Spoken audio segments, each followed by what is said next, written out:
Mesdames, messieurs, permettez-moi aujourd'hui de vous entretenir d'une œuvre cinématographique que je qualifierais, sans exagération aucune, de captivante.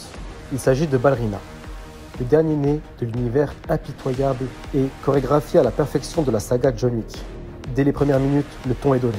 Une esthétique léchée, un rythme maîtrisé et une cohérence scénaristique que l'on ne saurait qu'applaudir.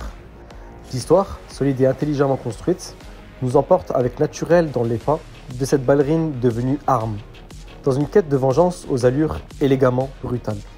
Mais ce qui confère à Ballerina sa singularité, c'est ce twist narratif inattendu, savamment distillé, qui renouvelle l'intérêt et surprend agréablement même les plus aguerris d'entre nous.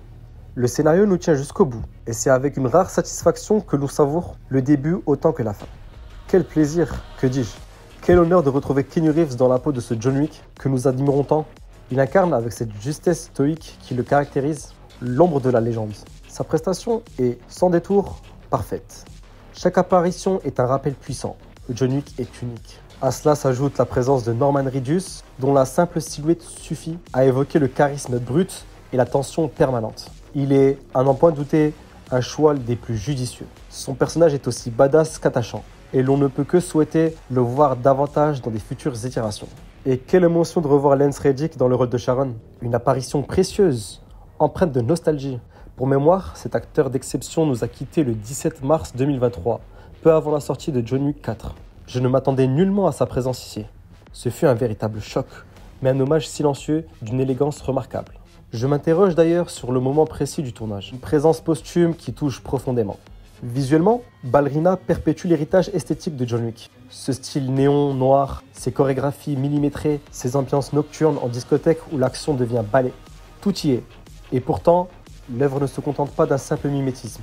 Elle innove, des séquences d'action originales, des armes inédites, des variations subtiles mais efficaces dans les mises en scène. Ballerina reprend certains codes, mais les transcende pour éviter la redondance et conserver cette fraîcheur si précieuse.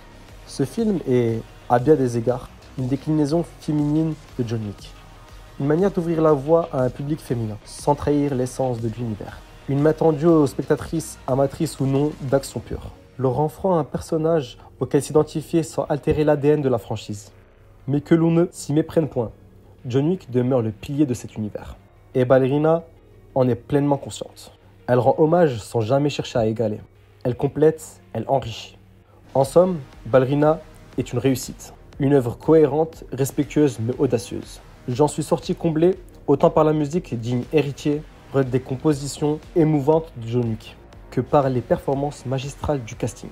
Hâte, oui, une impatience élégante de découvrir la suite de cette saga. Et bien sûr, le retour tant espéré de John Wick pour sa 5e opus. Si cette vidéo vous a plu, n'hésitez pas à la liker et n'hésitez pas aussi à vous abonner pour plus d'actu, ciné, séries, autres et éventuellement d'autres critiques.